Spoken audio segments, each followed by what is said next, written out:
গণঅভ্যুত্থানের যে সুরটা, সেই সুরটা যেন আমাদের অক্ষুণ্ণ থাকে, কারণ সেখান থেকে আমাদের উৎপত্তি, আমাদের পুরো জাস্টিফিকেশন হচ্ছে আমরা ওইটার একটা অংশ। ওই অংশটাকে যেন আমরা ভুলে না যাই, যে এটা প্রতিষ্ঠিত করি, এবং যে জাতির আকাঙ্ক্ষা, এই 25শে আগস্ট যেটা হয়েছে সেটা সমগ্র জাতির আকাঙ্ক্ষার ভিত্তিতেই হয়েছে। সেই আকাঙ্ক্ষাকে যেন আমরা ধরে রাখতে পারি, এমনভাবে ধরে রাখতে পারি যেন এটা ক্রমাগতভাবে প্রতিষ্ঠিত করার কাজে সবাই এগিয়ে আসতে পারে, কারণ এটার সঙ্গে কারো দ্বন্দ্ব নেই।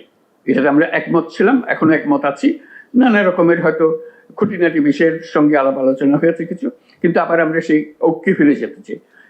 এই জিনিসটা আমাদের পুরো প্রচেষ্টাটাই হলো জাতির ঐক্যকে এক জায়গাতে নিয়ে আসা, এবং সেটাই আমি রেফার করছিলাম যে একটা চার্টার তৈরি হবে, গণঅভ্যুত্থান চার্টার। এটাকে আমরা ইতিহাসে সামনের দিকে নিয়ে যাব।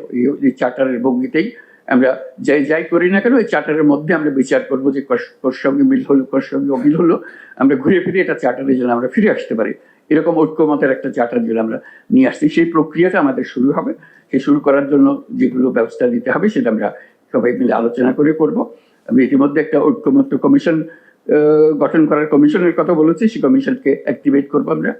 এইটার দিকে, ঐক্যের দিকে আমরা যাওয়া, এবং সামনে যে নির্বাচন হবে সেটাও যেন ঐক্যের ভিত্তিতে একটা নির্বাচন হতে পারে। এই চার্টারকে সামনে রেখে আমরা ঐক্যের ভিত্তিতে নির্বাচন যেন করতে পারি। এই আলাপ আলোচনার মধ্যে একটা আমাদের একটা দায়িত্ব রইল। শুধু কাগজ একটা দিলাম, বই একটা দিয়ে গেলাম, এটা আমাদের কাজ পূর্ণ হলো না।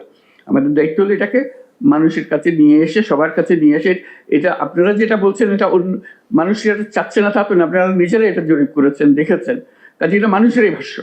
কিন্তু এমনভাবে বলা, এমনভাবে সুন্দর করে বলা যে সবাই যেন এটার মধ্যে এসে যেতে পারে। কেউ নির্বাচনের আগে এসে যাবে, কেউ নির্বাচনের পরে আসবে। নির্বাচনের প্রতিশ্রুতি দিয়েই সব জিনিস যেহেতু নির্বাচনের আগে সম্ভব হবে না হয়তো, কাজে কিছু জিনিস থেকে যাবে, থেকে গেলে সেটা যেন কমিটমেন্ট থাকে। ওই যে চার্টার বললাম, সেই চার্টারের আঙ্গিকে যেন আমরা এগিয়ে যেতে পারি। কাজে এইটাকে সামনে রেখে আমাদেরকে এগোতে হবে। অনেক জিনিস আমরা বলেছি, কিন্তু এটার ওই ঐক্যমত্য প্রতিষ্ঠা করার কাজে এগুলোকে সংস্কৃত করে আবার নতুন পরিশীলিত করে একবার জাতির সামনে সবাই যাতে আমরা একমত হতে পারি, যাতে আমার ধরে বসে রইলাম, কেউ মানলো কেউ মানলো না, এটাকে কাজে হয়তো লাগাতেও পারবো না। কাজে যেটা আমরা করতে পারলাম না সেটারও একটা ডকুমেন্ট থাকবে, কিন্তু যেটা পারছি, যেটাতে আমরা ঐক্যমত করেছি, এটা নিয়ে যেন আমরা এগিয়ে যেতে হবে। এগিয়ে যাওয়াটা আমাদের জন্য খুবই গুরুত্বপূর্ণ জিনিস, ঐক্যের ভিত্তিতে এগিয়ে যাওয়া। এটা হবে আমরা যে ভাঙা চোরা রাস্তা পার হয়ে, ওই যে বললাম যে পুরো ধ্বংসপ্রাপ্ত জাতি, যে তার পুনরুত্থান হলো, আমরা এখন এই উদ্যোগের মাধ্যমে একটা রাস্তা তৈরি করছি।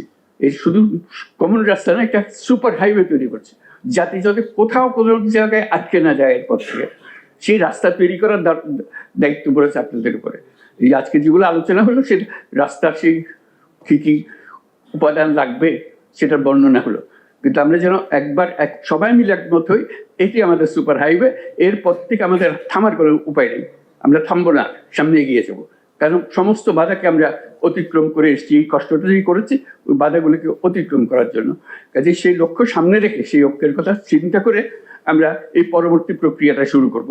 এটাতে সবার পার্টিসিপেশন দরকার। এটাও কঠিন একটা কাজ, এটা সহজ কাজ না, কিন্তু আমাদের মন যদি পরিষ্কার থাকে, আমার একদম নিশ্চিত বিশ্বাস আমরা সেটা অর্জন করতে পারবো।